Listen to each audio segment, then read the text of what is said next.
Hoje eu quero te mostrar quais são as ferramentas e as estratégias corretas para você fazer um bom estudo por questões.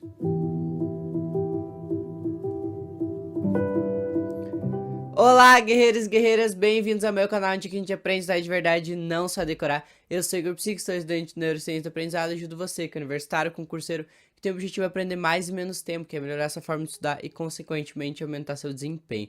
Se você caiu aqui de paraquedas e não me conhece, eu falo sobre estudos e ajuda os estudantes a potencializar seu desempenho. Então, se você tem vontade de desenvolver e melhorar seu estudo, é aqui o lugar certo para vocês. Mas sem mais enrolação, quais são as estratégias ideais para que você consiga se desenvolver num estudo por questão? A primeira coisa que eu gosto sempre de deixar muito claro é que o estudo por questões ele só deve acontecer após você ter um bom domínio da base. Não tem como você querer estudar por questões se você ainda não aprendeu a base. Como que você vai responder questões sendo que a matéria você não aprendeu?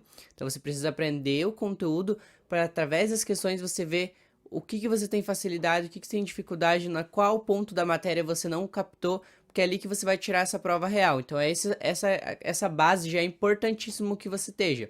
Então entender que estudar a matéria primeiro, depois resolver a questão. Ninguém consegue resolver questões sobre uma matéria que não estudou, porque as questões vão envolver o conteúdo, então você precisa ter essa base primeiro. A primeira estratégia que você deve aplicar quando você vai fazer um estudo por questões é principalmente na hora que você vai resolver um simulado, vamos dizer assim, que é quando você faz uma simulação do dia real de prova. E qual que é a melhor estratégia que você pode fazer para esse dia? É importantíssimo que vocês saibam identificar quando uma questão é fácil, médio, difícil. Por quê? Por exemplo, como o Enem. O Enem ele tem uma coisa que se chama TRI, que é Teoria de Resposta ao Item. Eles vão deduzir se você está chutando ou não. Então, como que eles fazem isso? Se você acerta uma questão ou duas questões difíceis e erra uma fácil, eles consequentemente vão achar que você está chutando. Então, por isso que é importante que você aprenda a organizar quais são as questões que são difíceis e quais são as questões que são fáceis. Por quê? Para não ocorrer esse erro de você acabar acertando uma difícil e errando uma fácil. Então, você precisa ter esse cálculo. E como que a gente pode começar fazendo isso? A melhor coisa que você vai fazer é identificar através de letras. Por exemplo, assim, quando você estiver olhando a questão e você sabe que ela é difícil, então você acha, nossa, essa é uma questão difícil, você vai marcar com D de difícil. E quando for uma questão média, você vai colocar M de médio. E quando for uma questão fácil, você já responde. Então, se a questão for fácil, não perde tempo, já responde. Se você sabe a resposta e ela é rápida de ser feita, você já responde ela. Por quê? Para você não cair nessa questão da teoria da resposta ao item, que é a TRI, né? Então, por quê?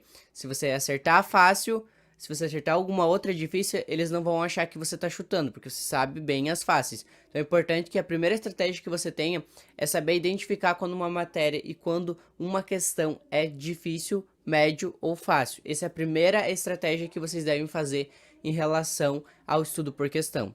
A segunda estratégia que você deve aplicar é a estratégia para você identificar se você aprendeu ou não o conteúdo. É aí que você vai tirar a prova real da matéria. Então, por exemplo, assim, se você estudou lá a matéria sobre biomas hoje e você vai fazer um estudo por questões dessa matéria. Então, você vai pegar uma quantidade de questões para resolver sobre o tema de biomas. É nesse momento que, através das respostas que você for dando ali nessas questões, você vai identificando o que você aprendeu ou não. Então, muitas vezes você errou a questão, você tem que fazer uma estratégia de análise, que seria o quê? Primeiro você vai olhar, eu errei essa questão porque eu não sabia a resposta?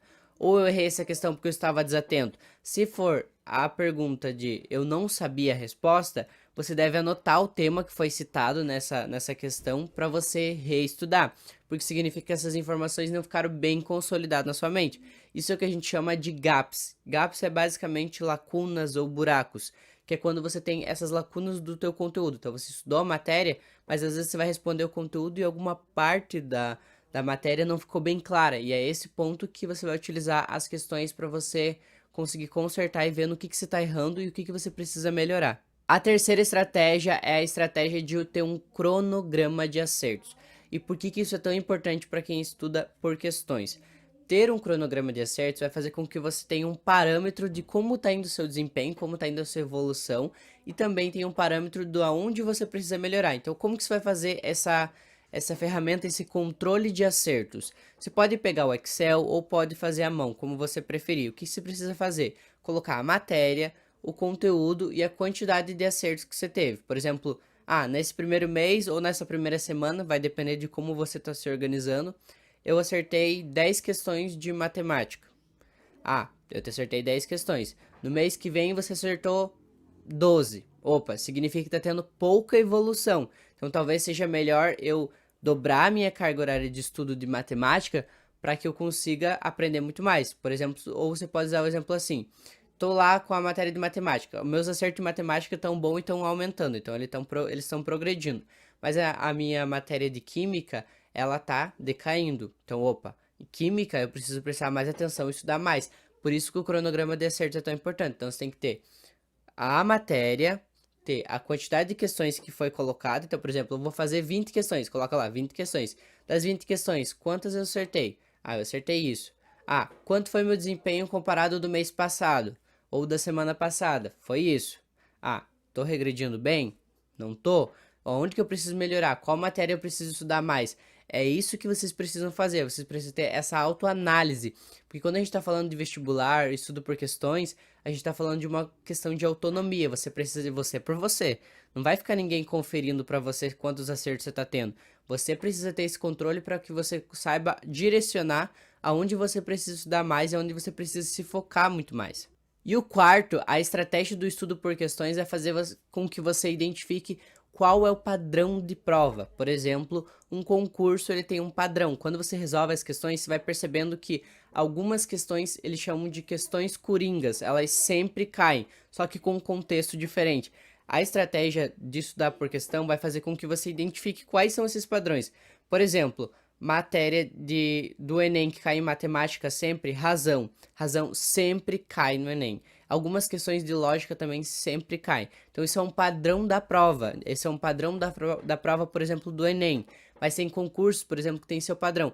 Você fazer e estudar por questões vai fazer com que você tenha essa estratégia de análise de como funciona essa prova. Outra coisa, por exemplo, também que eu sempre gosto é do exemplo do Enem, que é o Enem é uma prova que ela é muito densa de leitura. Então você precisa praticar o estudo por questões para você ter essa ferramenta de ter resistência na hora da leitura. Por exemplo, porque muitas vezes a parte de linguagens ela tem muito texto. Então você precisa estar preparado para ter uma resistência para ler textos, compreender e ler de uma forma rápida. Então essa prática, vocês praticarem, vai fazer com que você trabalhem essa estratégia de identificação de prova.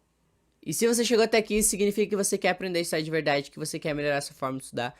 Eu sugiro você se inscrever se você ainda não é inscrito. Eu solto vídeo segunda, quarta e sexta, sempre com conteúdos novos para te ajudar e a potencializar sua forma de aprender. Outra coisa que eu também quero avisar vocês é que eu vou abrir a lista de espera da minha próxima turma do MIP. Para quem não sabe, MIP é o meu método de estudo onde eu ensino as pessoas a melhorar sua concentração, melhorar seu aprendizado, a melhorar seu foco, a sua memória, tudo isso para aumentar seu desempenho e até em si aprender a estudar da forma correta. Então, se você tem interesse nisso, vai lá no meu Instagram, fica atento que vai ter lista de espera lá no link da bio. Então, fica atento se você quer participar. E eu espero do fundo do meu coração que esse vídeo tenha te ajudado e eu encontro vocês no próximo vídeo. Tchau!